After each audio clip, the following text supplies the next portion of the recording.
How's it going, people? Welcome back to the channel and welcome back to the Forever Arsenal podcast. Hope you're all good. Hope you're all well. We are running this throughout the summer because we got a lot of good, positive comments last time out saying they're glad or you're glad to see it running throughout the summer. And we will be running throughout the summer once a week, every week until the Premier League season starts. And then we will be back to probably twice a week, considering Champions League football and all the competitions we're going to be in next season. The prediction table will be up and running. But that prediction table has a little bit of a twist on it this season. Mr. Lee Judges had a good thought prior to this show.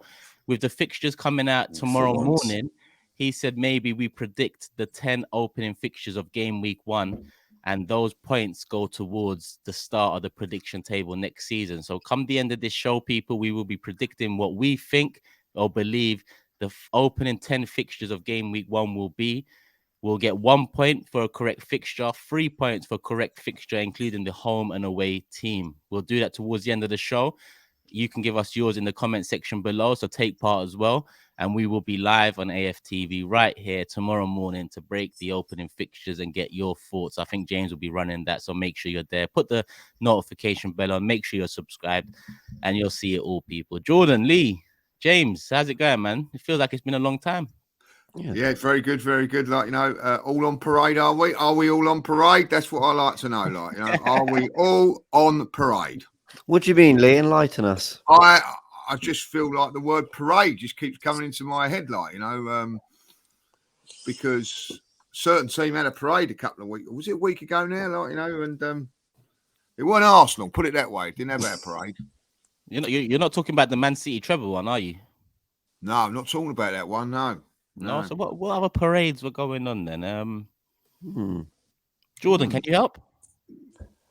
Well, I was at the Man City parade. Actually, I was there too. But I think you're referring to the West Ham parade last week. He goes on more parades than he does games. It's a joke, lads. It's an absolute joke. Have you seen that meme of the FIFA fans? The fans on FIFA who are wearing the Man United, Chelsea, Liverpool, and Arsenal kit, the Chelsea kit. Jordan, you're a disgrace.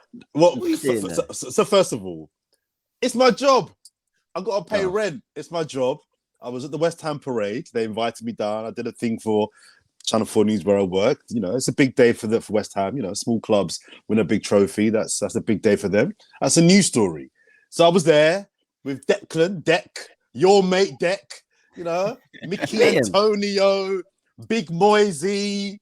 You know what I mean? Mixing it up. You'll get names and all. It's a joke, isn't it? Hey, he's naming all of them. There ain't no he won't name West Ham. Yeah. No shame, is he Turkish? They haven't let me down. They haven't let me down. That's why. I had a good day. I was on the bus. No, I wasn't on the bus. That's a lie. I was on the balcony of the town hall. He was on the trophy. Irons. I was as well. I got caught in. And do you know what? They loved it that we messed it up and all that, singing the song, and having a party they were. And there he is, there he is. He's got drinking champagne out of their cup like this. So Lee, I'll tell you what. Like. Listen, Lee, I've got no love for West Ham at all. But I'm not going to lie. That day, I was one of them. I loved it. It was a really good party. It was good fun. Jordan, there for work. There's only one team in London. Yeah. I was singing. I'm shameless. It was bad. It was really bad. Even I had to catch myself and be like, hang on a minute. This is not a good look. But I'll contrast that with the Man City parade on Sunday, which was complete opposite. It was an S show. You know the word. It was they had around, what they say, 200,000 fans on the streets for their parade, which feels like a lot of people. And it did rain, to be fair, but so what? Good. I was. It rained on their parade. Well, I used that line in my live as well, Lee. Yeah, you're on it. I was in Liverpool working the day after they beat Spurs in the Champions League final. There was a reported 1 million people on the streets of Liverpool the day after they beat Spurs. That could be slightly exaggerated, but up to 1 million people. 200,000 for a treble seems really low. And I thought to myself, if Arsenal won the title this season, there'd be 1 million people in Islington, surely. Yeah, 100%. I just thought to myself, it was rammed. 200,000 people is a lot of people. But for a treble? Really? Careful. Can I ask a question on this? Does it really matter? Because I know there's a lot of banter online about, your fan Probably base. not. You haven't Probably got not. fans, but surely that's understandable considering where City have come from. This ain't me defending them. This is just me saying, does it really matter? Do you think they care that other fans are saying they don't have the fan base we do? Because over the years, especially during our decline, one thing that Arsenal fans or some Arsenal fans, were hanging on to were the size of the club and the support of the club. But surely you want to be winning the major runners. Surely you want to be competing. Yeah. You're probably right. Maybe they probably don't care. So maybe in the grand scheme of things, it's not really that important. But it just really emphasized. I got friends that were at the final as well in Istanbul, working out there, saying, there were a lot of Man City fans out there, but if this was United or if this was Liverpool or if this was Arsenal, it would be 3 times the amount. But yeah, I mean, that's something that we can talk about amongst ourselves. They probably don't give a damn. But I just thought 200,000 for a treble. For a treble, I don't know. They definitely, Turkish is right. They definitely don't care. I do think though, like it's now sparked conversations about whether they're a bigger club than Arsenal and stuff. And I think things like size of fan base and your reach worldwide matters. And I just think one Champions League that I would love and a treble is unbelievable. It doesn't make them a bigger club than Arsenal for me. They're not. But like I will say, genuinely, because any City fan who watches this, and we do have fans from other clubs watch this, and thank you to them. For the sake of not being salty, I will say congratulations to them on the treble. It's an unbelievable achievement. For sure.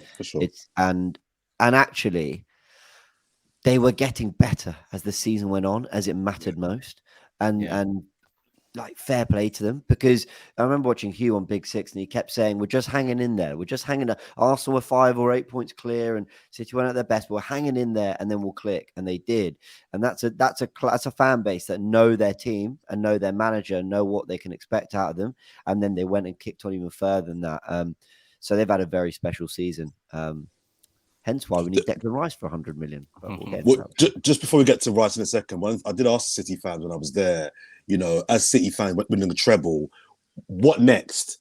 So after winning the treble, where do you go? Where's the expectation? What's the standard for next season? They all said just trying to retain the trophies, which is a logical answer. But I wonder if players, when you've reached a treble, I wouldn't be surprised if Pep Guardiola makes changes to that squad just to keep things. Goodman could be off. Bernardo's reportedly leaving. Laporte. That's 3 big players. I know Laporte's not been a regular. But they're hard to replace. Pep's mentioned that in the past as well. Anyway, regardless of treble, he says you have to keep the squad fresh. You have to sell players. You have to bring in players because to keep the players motivated at the highest level is a very difficult thing to do. So you're right. I mean, a treble is essentially completing what you need to complete in England, bar the Invincibles. And I don't want to ask. Let me ask Jordan first because he's the most negative. Go on. Just no, I wouldn't call it negative because I don't like the way people called me negative over the years. I don't think it's negative. I think maybe pessimistic is probably a better word for it. But does Man City's treble mean the Invincibles has become a bit more special because we're the only team that have done that, or no? I think to go a season unbeaten is a special and huge achievement. However, I do think the Arsenal fan base, many on our platform, over-reg it. I don't think it's as big as a lot of our fan base make it out to be. I think if you win every game, if you win all 38 games, that is something to be like, okay, to go undefeated is not a joke. And I don't think it'll ever be done again. So in that sense, it's something quite unique. But I do think a lot of Arsenal fans hang on to it more than they probably should. If you ask me would I rather treble or Invincibles, give me a treble. I'm sorry. I'm taking a treble. Taking a treble. I hear you. Yeah. But for banter's sake, I'm not swapping the Invincibles for nothing. Of course. I think with the Invincibles, I think what people don't realise how difficult it is to do that. You know what I mean? It is difficult to win the treble. And if you'd ask me sincerely, would you want the Invincible record or a treble? I'd prefer a treble because it's all about winning trophies. But what gives me a little bit of the ump about it when that people try and dismiss it a little bit by going, "Oh, you only drew these many games and whatever." Yeah. Don't forget when Arsenal were playing there, they're protecting that unbeaten run. You know, if you're say, for instance, 10 minutes to go from the end and it's 1-1. Why risk it? Why? I think there were games like when we just protected that unbeaten runs, particularly towards the end, and we didn't go silly. And I think that for me, I think if one team could do it, Manchester City probably could. I really do think that because they've got a squad to do it. But it's such an achievement to go unbeaten. I think that when people try and dismiss it, and it does infuriate me when people turn around and start saying, "Oh, we're not Manchester City are now a bigger club because they've won the European trophy and all that." Do you know what? No one questions Aston Villa being bigger than Tottenham or whatever, like, you know what I mean? Because they've got one European trophy. And when I look at the European trophy, like all things. Manchester United, when they won the treble, they had a huge slice of luck in that, and Manchester City against Inter, your Lukaku should score there. It's something you need a little bit of luck in all competitions. Same with the Invincibles. So for me, I don't think that we should big it up to be as big as a treble or whatever. But I don't like it when teams try to demean it as well, like when they shouldn't. Like, it's an achievement that I've never seen in my lifetime, never seen it again. And when you look at the teams like Chelsea, they go on about 100 points, which is fantastic. All the money that they've spent, all this money that Manchester City and Chelsea have spent, they've not gone invincible. Yeah, special. Yeah, I think so. Who's won more titles out of Tottenham and Villa? Just out of interest, maybe you don't know this, but I'm going to Google it. I wonder who's won more leagues out of Spurs and Villa. I think Villa have won 3, maybe. Definitely won 7 FA Cups or whatever. They're a big side, Aston Villa. Well, this is why I saw Tottenham. Sorry, Lee. Sorry, mate. Sorry. No, I'm just like, they've won more trophies. I think they've won more trophies than Tottenham. Not, but they're not never ever looked at as a big club. Yeah, they've won 7. They've won 7 leagues to Tottenham's 2. Villa are a bigger club than Spurs. Villa are a bigger club than Spurs. I'm sorry. Are they a big club than Spurs? Because where everybody says it's Tottenham, but there you go. They've won a European trophy. They've won more leagues than them. But Tottenham are all never questioned. It's never questioned. Tottenham are in the big 6, never questioned. But as soon as Arsenal, something happens with Arsenal, Man City are a bigger club now. Chelsea are a bigger club because they've won trophies and all that. Like, well, why don't they start mentioning Villa a bigger club than Tottenham or whatever than these teams? But it just seems to be a little bit of a dig at Arsenal all the time. Like, but we're easy. We know that. We know we're an easy target for winding up our fan base and whatever. I did want to ask, were you guys happy for West Ham? I was conflicted. I've got mates that support West Ham. I was happy for them because the way I look at it is, outside looking in. Imagine supporting a team that doesn't win much, and Arsenal haven't won much since moving into the Emirates ourselves. But in terms of West Ham, I'm happy for my mates. I'm happy for Declan Rice. I'm happy for even Moyes. I think it was a good love story in the end, in a season where it looked like they could potentially go down. A lot of fans were upset with the manager to end it the way they ended it. I mean, good on them. That's how I feel. Yeah, that's where I am. I'm slightly even more so in the camp of I actually think I probably wanted them to win that final, not just kind of if they win, I'm happy. I'm not saying that's what you're saying, but I'm just. I know a lot of West Ham fans, really good people, all of them. And David Moyes, I just think the career he's had, he deserves a trophy to reflect it. Declan Rice, what a story that is, as you mentioned, as captain, lifting that trophy, having come from the academy. And I just thought, good on them.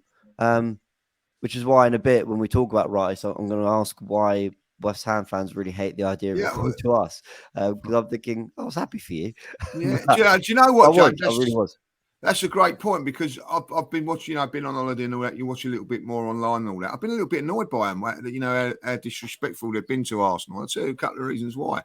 I get the rivalry, but when you're playing them and things like that, I wanted West Ham to win it, and I'll tell you why I wanted West Ham to win it, because I've got, we all have friends that support West Ham and all that, have been goaded, absolutely rinsed for many a year from Tottenham Hotspur fans saying, "Oh, you've not won a trophy," and everything like that.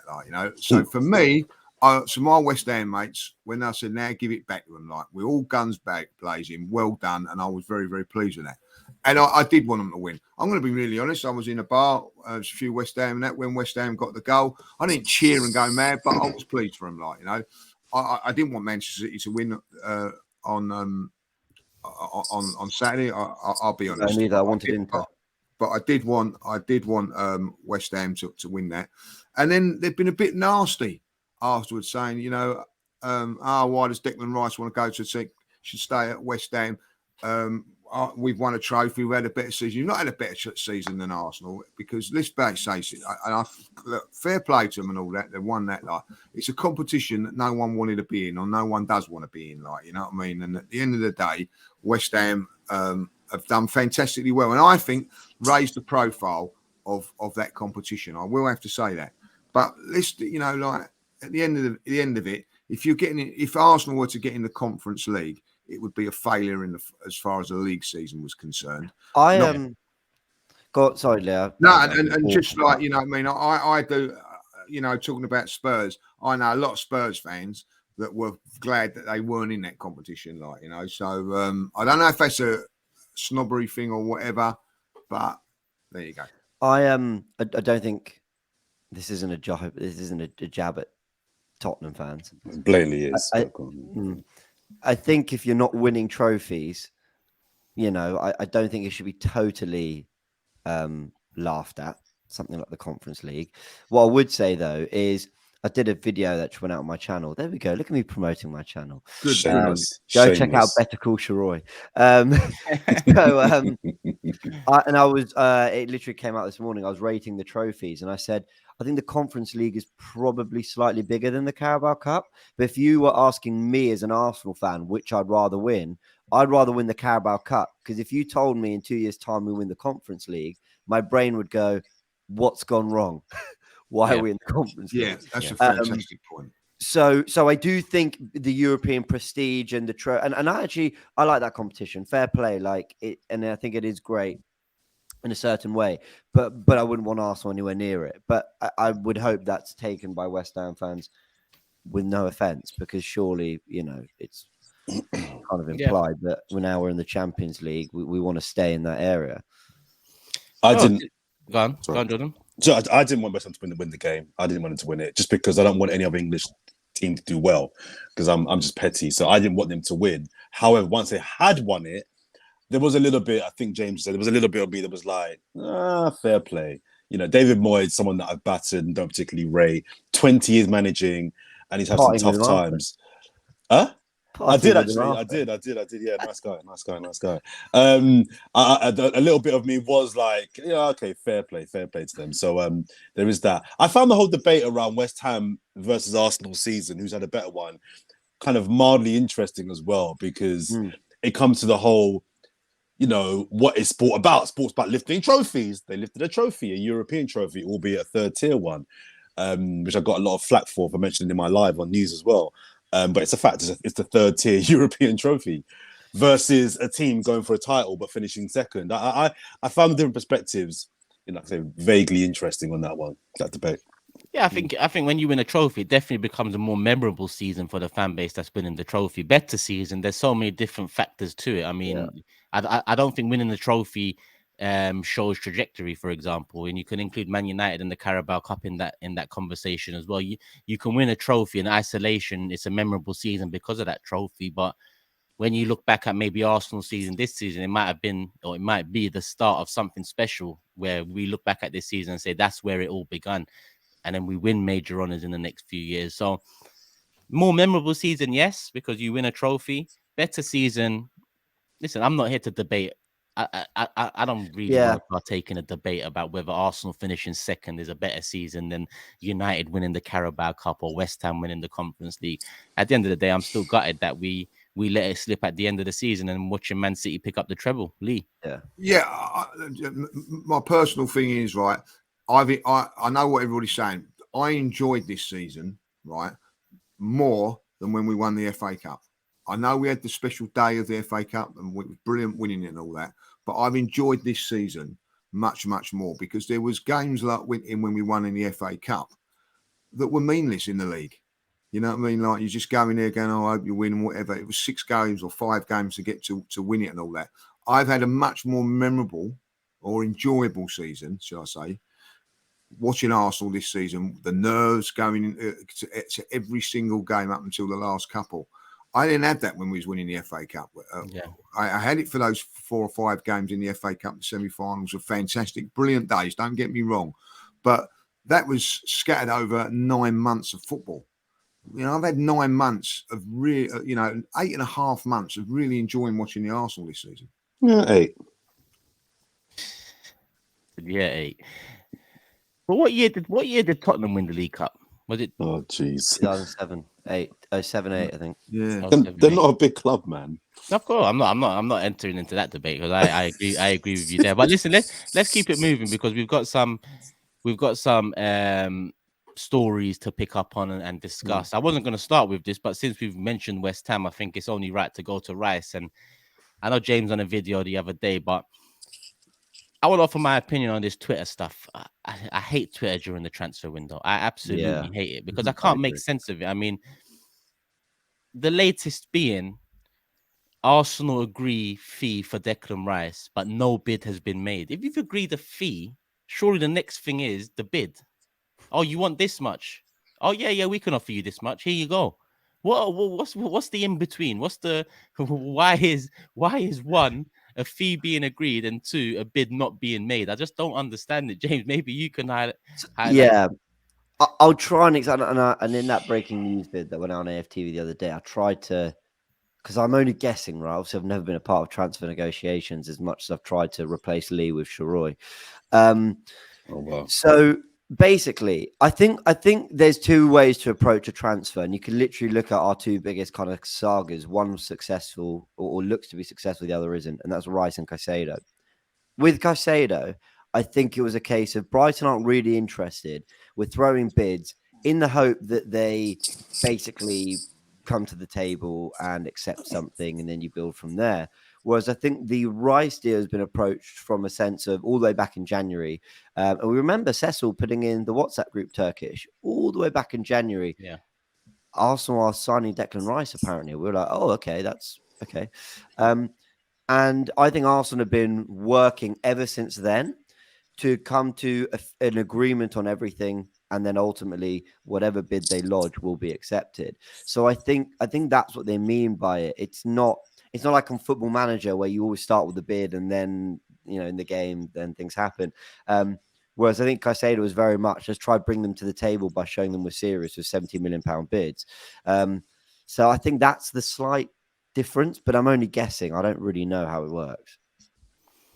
Nor do I, mate. It's changed now, isn't it? The transfers have changed where years ago you was, even in non-league football, you weren't allowed to talk to players under contracts. You know what I mean? You had to get permission for them from the club first and foremost. So basically, what would do is the club would come and ask for permission. Brilliant. Oh, yeah, nice, good point. Good point. Been a pleasure. Yeah. Fantastic. Well Is said. So so you I made think a now great point, Lee. That's what happened. That was fantastically. Thank you. Yeah, man. Yeah, sorry. The best appearance. I don't know what happened there. Really Everything good. went blank. What do you think, Jordan? I thought that was great. I thought that was a great point. Yeah. Thoughts on Rice? Go on, Lee. So I think, right, that did you get that what I actually said or not? Or did, No. What I'm saying is like, years ago you used to have to get permission from the club before you could even talk to a player like that. But nowadays, because of social media and everything out, that all gets out. So what they want to do is make sure the player wants to come before they make a bid now. So it's all sort of spoke before and everything like that. Like tapping up. Do you remember Ashley Cole got tapped up, didn't he? Yeah. For Chelsea, you don't see that no more. Like, I hear players like, and it does happen now, doesn't it? Like, a player's agreed terms, but now just got to sort out fee. That would never have happened years ago. You'd have to sort out the fee before you. That's why I don't believe it, Lee. Because I don't think the rules have changed. I mean, the most recent big example off the top of my head I can think of is Van Dijk, Southampton. That summer they was meant to get him, and Southampton came out and said, nah, you can't speak to our player without talking to us first. And then Liverpool had to wait about 6 months for the January window before making their move. Was it January Van Dijk? Yeah, going in January. Yeah. I don't think the rules have changed. So all of this deal agreed between, the player and the club. I just look at it and think, surely this is illegal in football, because that's what I'm just used to. You can't talk to the player without going But obviously they had, because he went in January. Yeah. It does go on, like, I mean, it does go on, but, it shouldn't go on. But I think that what Arsenal, when you look at the Caicedo one, you have to think of it. Arsenal put in bids, right? Why did they put those bids in? Because the players wanted to come. So they must have had some sort of conversations where I want to come, where he didn't want to go to Chelsea. When Chelsea put in bids, he didn't put in no transfer request. As soon as Arsenal did, he did. So there must have been conversations. Clubs can give permission. So we heard David Sullivan on TalkSport saying, we have a gentleman's agreement with Declan Rice. If a Champions League club offer big money, we would honour, the agreement that he would go, because he didn't sign a new contract under those terms, blah, blah, blah. He saved himself something like £10 million in wages by not being on that contract the last 18 months or something. So there's every chance that West Ham said to Arsenal, you can talk to him. You could talk to him, agree what you need, and then come to us at the end. And this is one of the things that gets a little laughed at, but I think the fact that Arsenal have approached it clearly in a way that West Ham are happy with, I think has done us a favour in getting this deal done too. Sometimes I think people think, oh, what a load of nonsense waiting till after the Conference League and all that. But that was a really big moment for West Ham. And I think, joking apart, it might have actually done us some good that Edu and Arsenal went, have your final. Cool. Things are cool with us and the player. We'll sit at the table after all that. I think these little things help. On that statement, James, they mentioned offering 200k, I think 18 months ago or something, and Declan Rice having rejected it or whatever word they used. When I saw that, I just thought to myself, and I'll ask you three now, if he's rejected 200k at West Ham, does that mean he's going to be on more at his next club? And obviously we hope that his next club is Arsenal. And would it be a worthwhile move to put him on more? Because that would essentially mean he's up there with the Sakas, I think maybe with Jesus and Saliba. As the highest. Yes, Saliba. I mean, we're going to get into that shortly as well, because that's a great piece of news. I think that's as big as any signing we could have made. And I think it deserves its own segment. But what is Rice deserving of 200k plus? I'll throw that to Jordan, because I think Jordan's the most skeptical of the transfer of the four of us.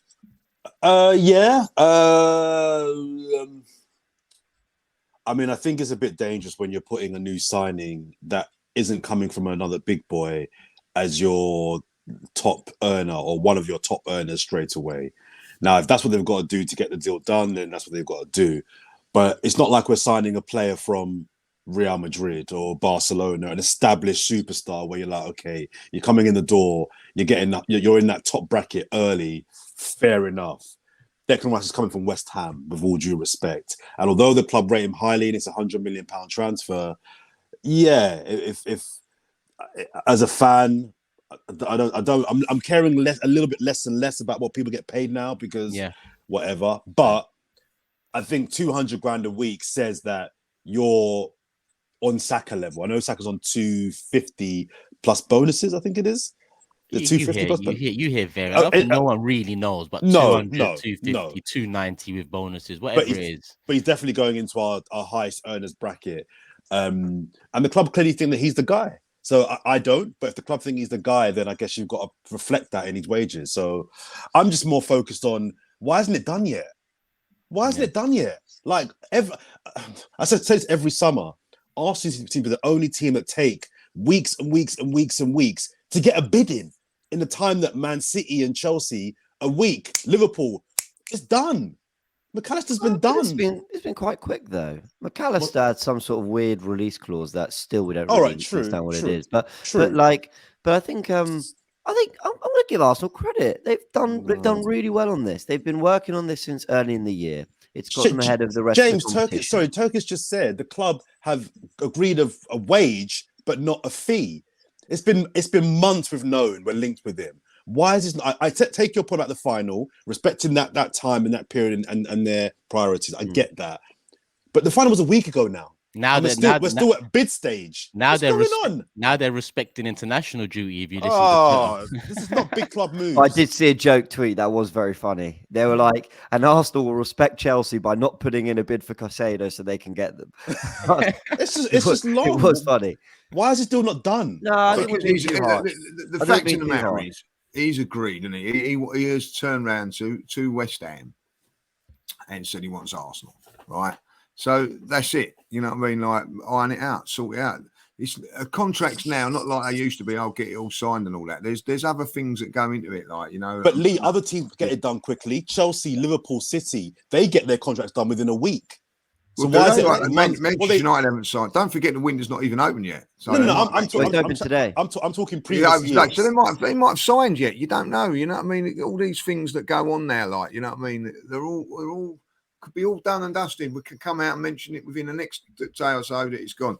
They can't do medicals and things like that at the moment because he's on international duty. I know that he may laugh at that, but he is. You know what I mean? Like, and also don't forget. With these players at the moment, no. These players at the moment have got 3 weeks off before they're back in. 3 weeks before they're back in. So a lot of them have took a week before they've gone on. They had a week away break. You know what I mean? Get a break in on all that. Get it? You met Aaron Ramsdale in Portugal. No, well, I'm just saying that they do. I'm not nothing to do with that.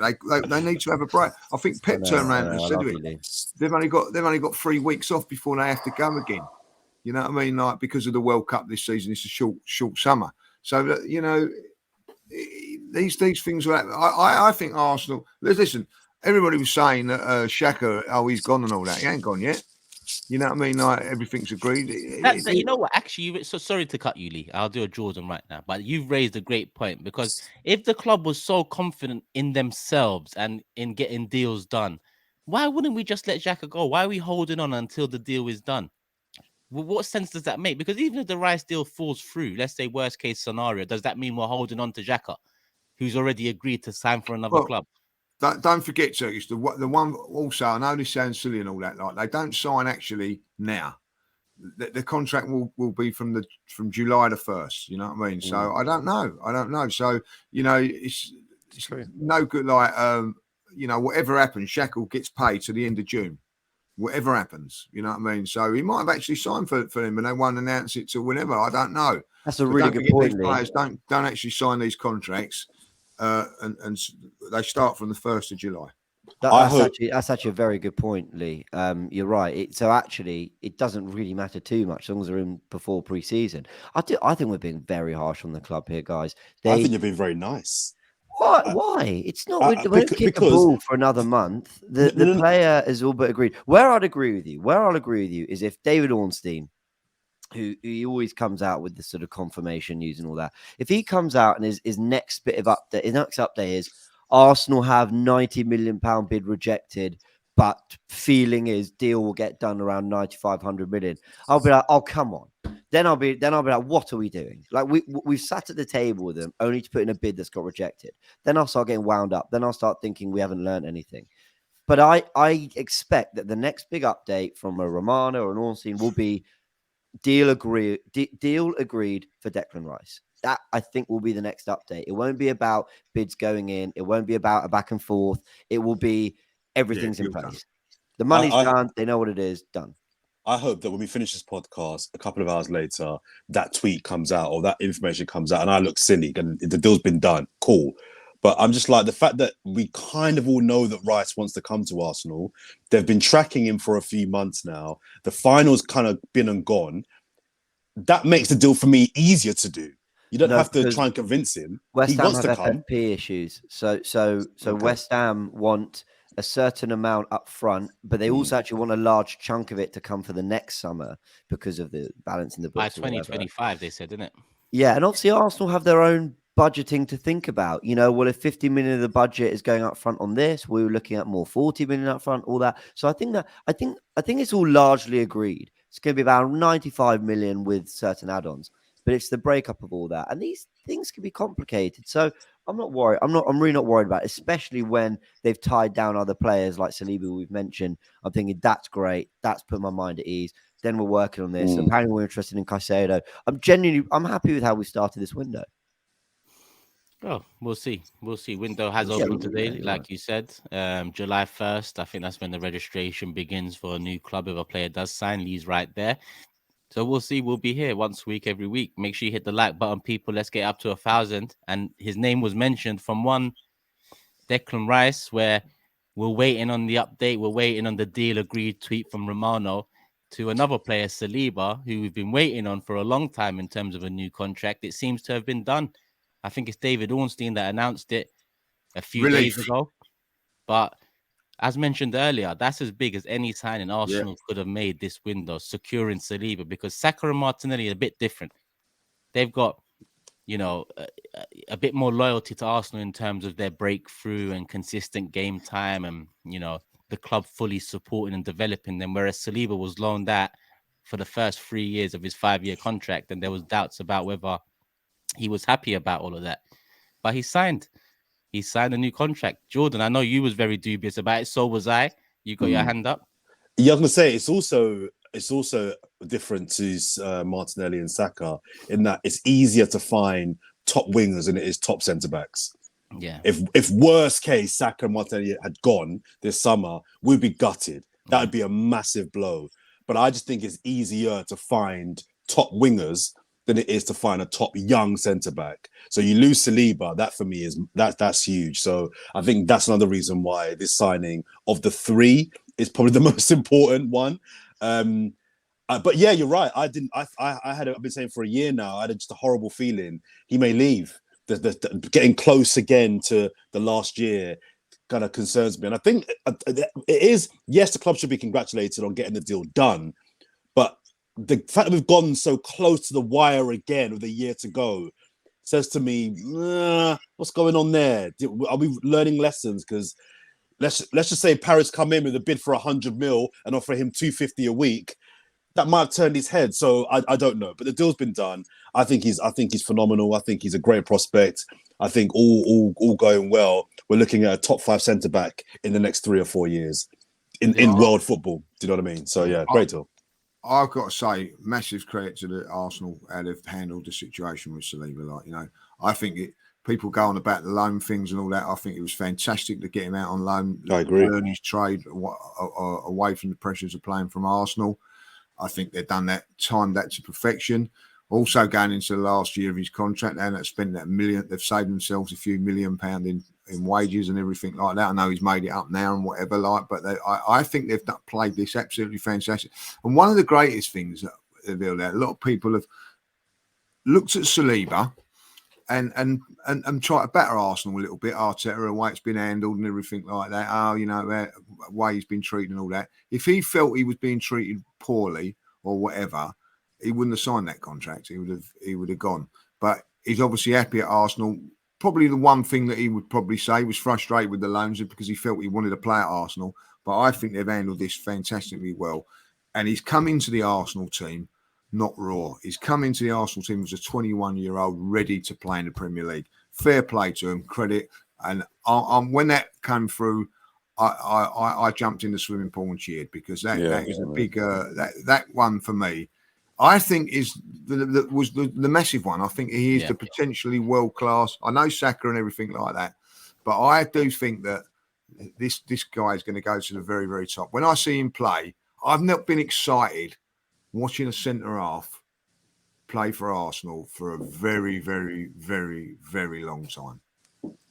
I agree. I love the idea of the news coming through to Lee Judges and him going, Aaron, you wouldn't believe this. Well, why don't you tell me? We dived in at the same time, you know what I mean? So. I think it's great.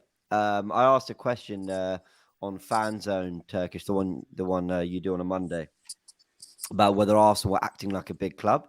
I didn't really know what I meant when I asked that. I just asked it because that's what people say, Arsenal act like a big club. And I thought, okay, well, trying to sign a midfielder for 100 million and tying down your best prospects, I guess that might count. But I think the big thing is, I don't know why I'm always so careful about the way I say this. I think because I don't always like to talk about what players earn, because I think people feel like maybe you're judging too much. And I think, listen, go, you do you and all that. But the fact that Arsenal have put Martinelli, Saka and Saliba in particular on reportedly very big contracts, when it's more based on their potential than actually what they're doing right now. Saka has been for 3-4 years our best player, so I get it. Saliba's had one season in the Premier League with us, so we're sort of betting on them to grow on this immense potential they've shown in this immense season they both had and keep going, because it's a lot of money we're putting them on, a lot. But I think that's great. I think that's brilliant. Good on them.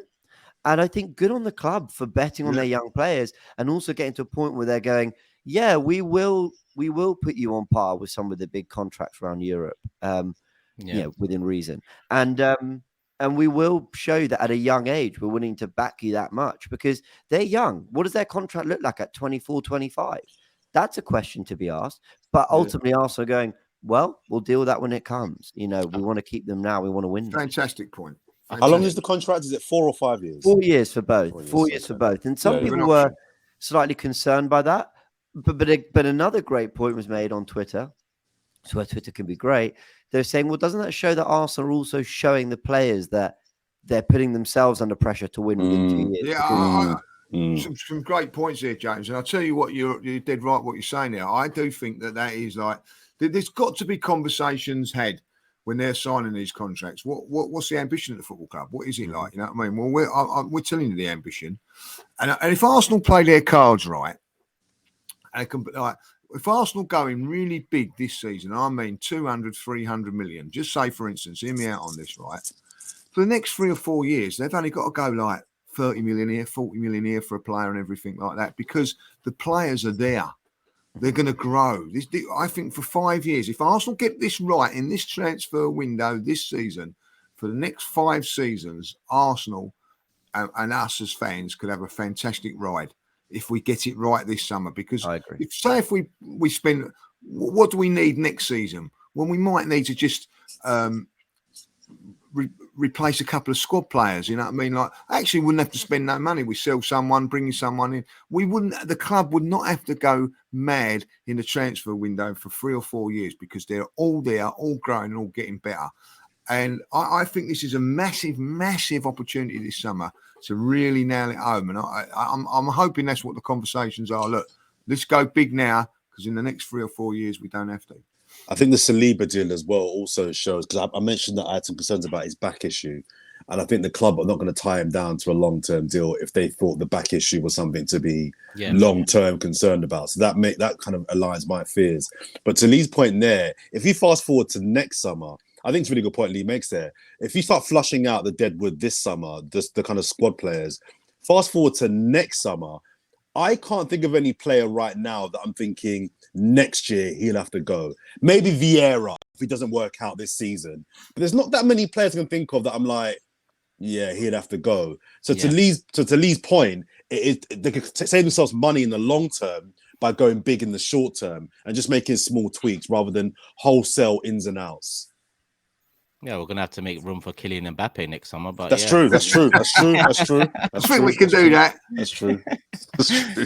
Check out my 5 pathetic reasons why he should join out on FTV now.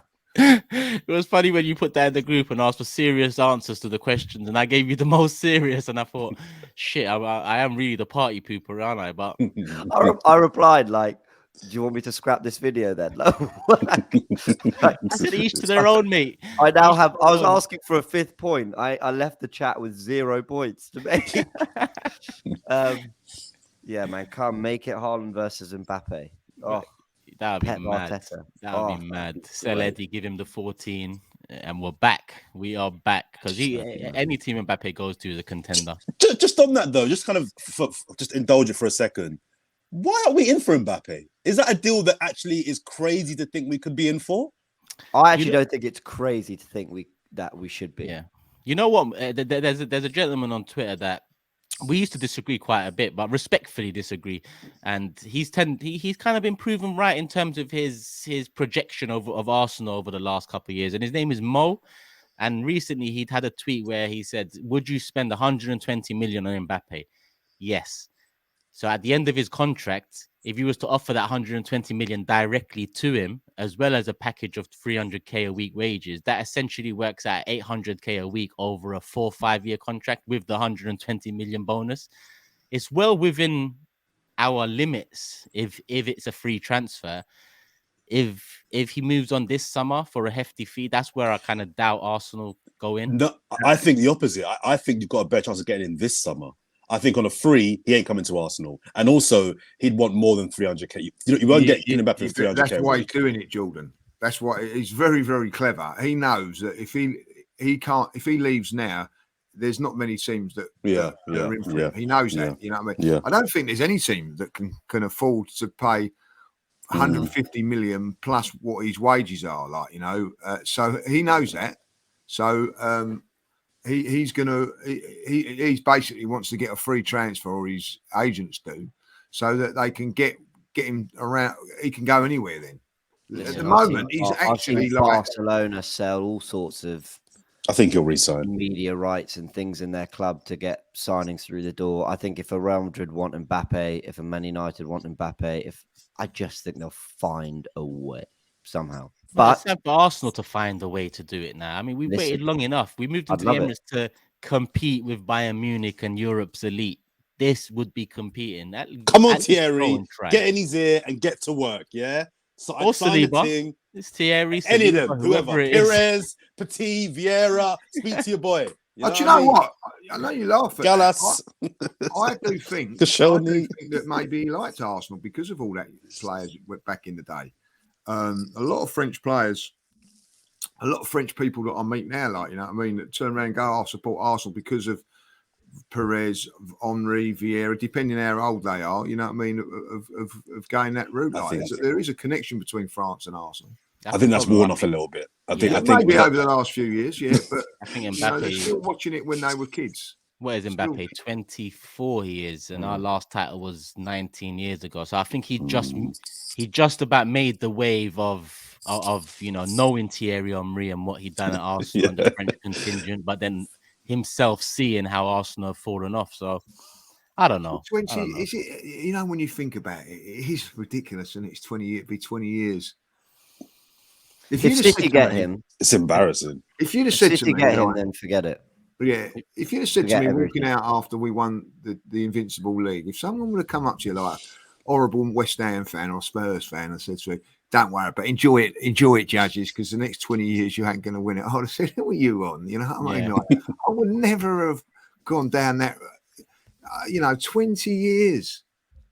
I would never have thought that. It's incredible how quick it's gone. I've never experienced winning a league title. Oh. That's crazy. That is fucking crazy. Well, you're older than 20, aren't you? No, I know, but I was a late bloomer into football. I was about 10, 11 when I started to actually get into it. So the first game I remember was the Champions League final. So I'm basically the bad. What a way to start. Yeah. What a way to start. But weirdly, despite losing, no wonder he's always bottom of the league. What's that? No wonder you're always bottom of the league. Whatever correlation there is there. Well, you miss the party every time, don't you? Like, you know what I mean? Perhaps you should go with Jordan on a couple of parades. They're fun. But listen, we're gonna, bearing in mind the time, we're gonna keep it moving. I did want to mention that Kroenke's one of Kroenke's franchises, Denver Nuggets, have won an NBA title. I think it's their first NBA title, if I'm not mistaken. Yeah, it is. 2001, I think, isn't it? He's won everything now, apart from their first ever. I might be confusing their teams, but maybe I've been recent. Kind of builds on the recent theme of their sports franchises turning into a success, and LA Rams. I think the Stanley Cup was won recently. Now an NBA title. Listen, Turkish, call it what it is. It's continuing the recent theme of KSE being the greatest owners in sport. You know what? As the host, if I could leave, I'd leave right now. But I'm going to remain professional. I'm going to remain professional right now. Hang in there, Turkish. I'm looking at it. Arsenal's got to be next, isn't it? That's the next project. Well, or see that big list that everyone like rattles off of in 2021 this, and in 2022 the LA Rams, and on the right.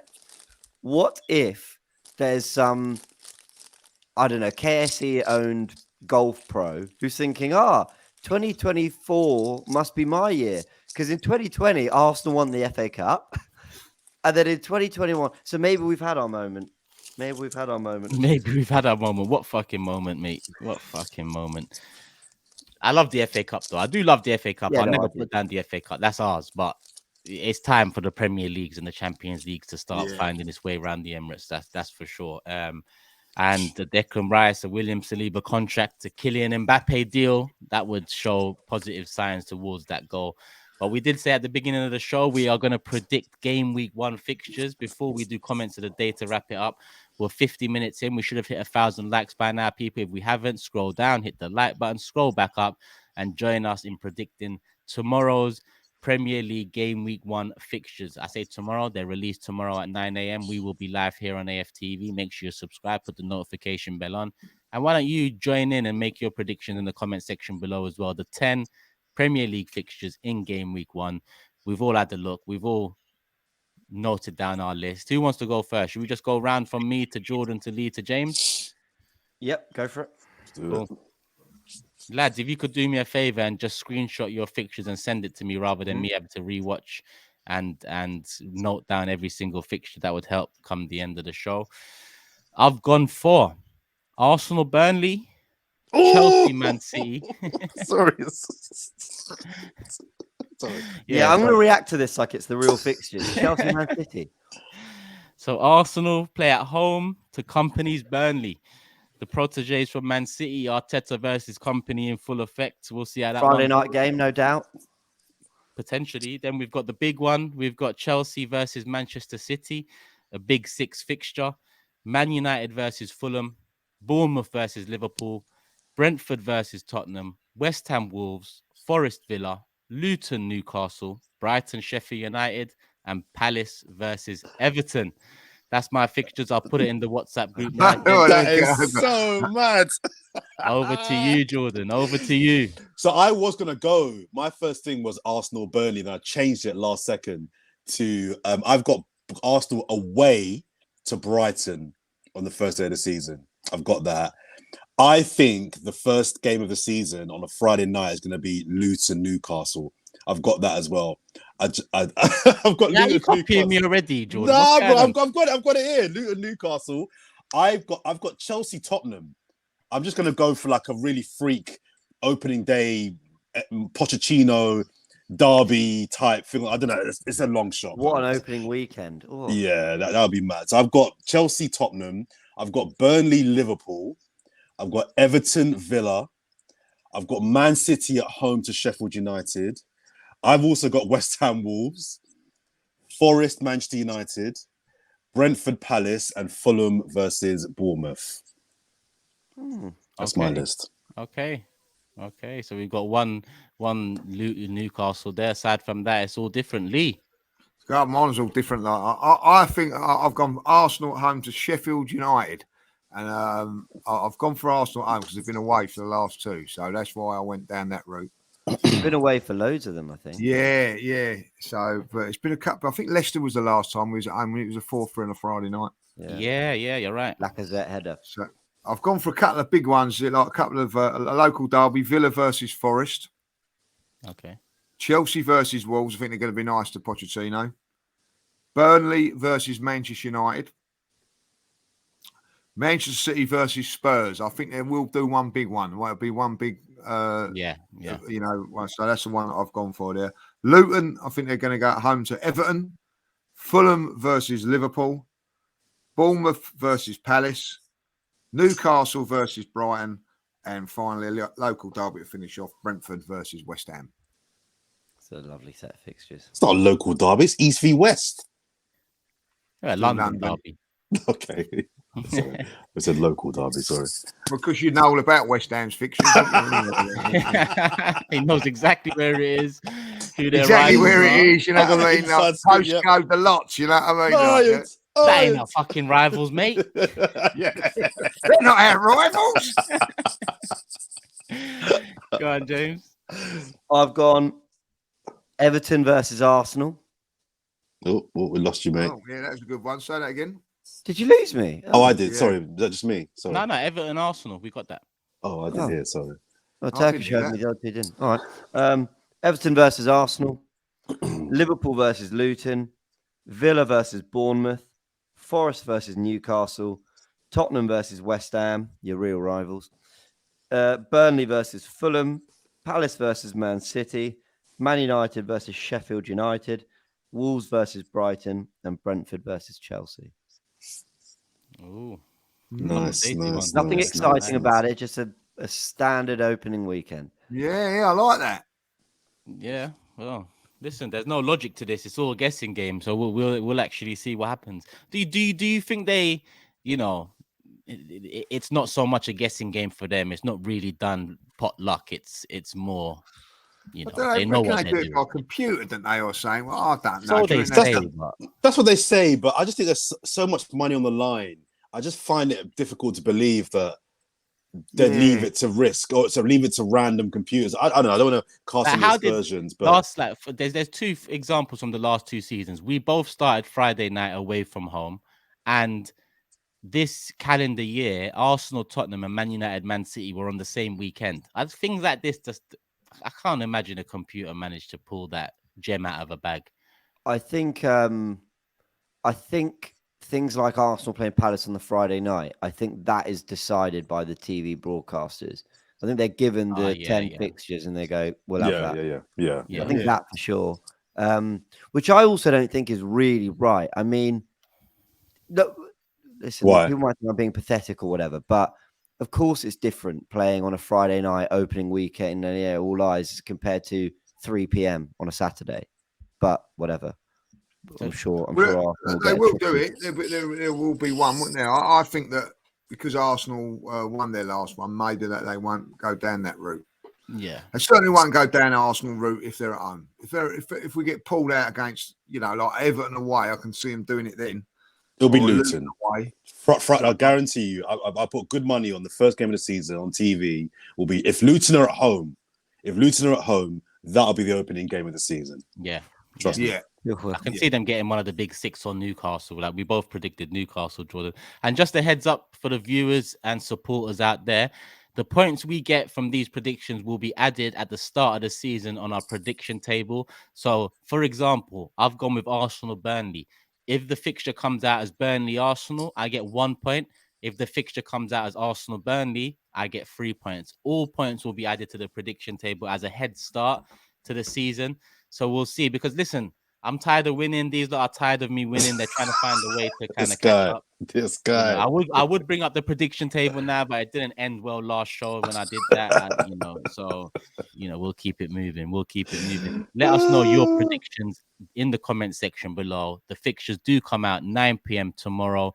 James and potentially me and a few others will be live, so make sure you're here. Notification bell on. And let's end with comments of the day. Lee made a request to go first this week. So, Lee, over to you, my man.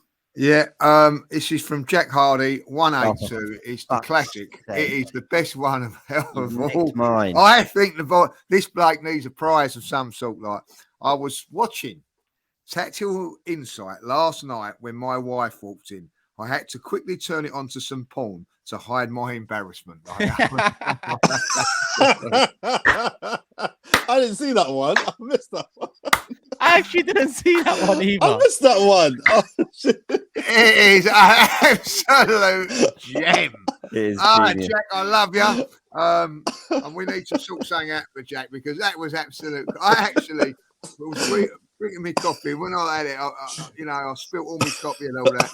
And I think people must have been looking at me while I was laughing at my phone so much. But well done, brilliant. It's genius. You're shameless though, Lee, because I saw that comment. I even replied on the AFTV account. So you just got to nicked it. Unbelievable. No, come on. I'm going to make that one. Unbelievable. That is a top comment. That's definitely the comment of postseason / preseason. I honestly think it unreal. is a comment. It's absolute genius. And this is what I love about the comments. That is genius. You know what I mean? Like to think of saying like that. I know. So well played. Well played. Have we got an AFTV mug or something we can send him? You know what we've got to do one day? A mean tweets kind of thing, mean comments. I think that'll go down well. I don't know if you've seen those videos before, but I think we'll plan something like that in. Yeah, like, Jack, if you can get in touch, we'll try and get you a mug or something like, or something like I don't know if they do a tactical insight mug, do they? No, you got James. I was going to say, you got there before me. Very original. Be nice. Be nice. Sorry, James. Sorry. Sorry, That was James. funny. Yeah, sorry, All right. James. Sorry. It's all right. Sorry, I feel really bad now. My comment is from Runjan, and he says, "This is the best show on AFTV. Make it 90 minutes or longer. Don't curtail the discussion and banter. The latter is part of the unique charm and rapport the four of you have. P.S. Turkish to three-peat next season." Free Pete talk, yeah? Jeez. Yeah, can't let it down. Yeah, let himself down at the end there, didn't he? He like, did. You know? He did. It was going so well. Yeah, Big it up was going Runjan. well. It's coming home, mate. It's coming home. 115 charges or not, it's coming home. 115 charges. Yeah, you've had about as many as that, I'll tell you. Yeah. I've got a good lawyer, mate. I've got a good lawyer like Man City. Who's up next? I'm gonna find mine. You go next, James. I'm gonna try and find. Nah, Lee's nicked mine. I thought yours. Okay, hang on. Yeah. All right. My one was simply can't wait to see Ben Rice and Declan White play together. We're gonna win the league next season. Come on, you Gunners. I don't know what I went Ben Wright instead of Ben Wright. I don't know, you know what I mean? Did you say that in the last I said episode? Ben Rice. I don't know why I said Ben Rice. I meant to say Ben White or Declan Rice, one of the two. Declan White. Damn, they don't let you get away with They anything. don't let you get away with anything, do they? Like, you know what I mean? Just when you think you got away with it, like, you know what I I mean? like that one. I like We'll that one. soon, you know Like, what? We've got fine. to make a starting 11 of Lee, Cecil, and Robbie Howlers. Starting 11, you can make a 25-man squad, but yeah, you're being nice.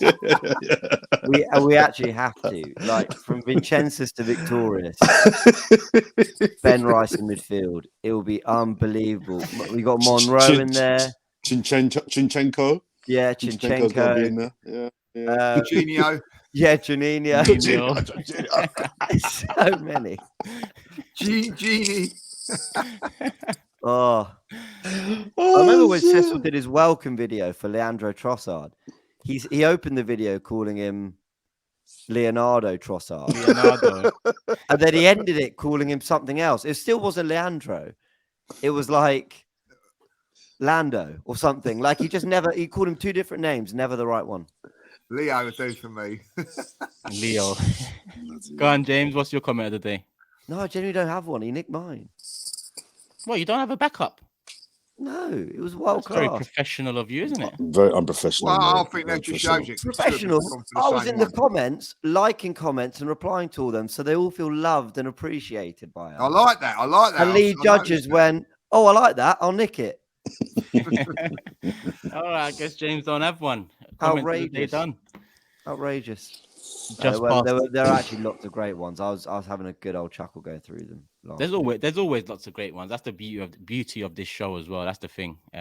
We're looking at more ways to get the comment section involved, the supporters involved, and we're going to be, you know, we've taken some ideas from the comment section, and we're going to be coming up with our own ideas throughout preseason. Add another factor into it next season. We'll see how that one goes. But listen, as always, big up Jordan, big up Lee, big up James. Can we just and as sorry? always, Can we Jordan sorry? will Sorry! interrupt.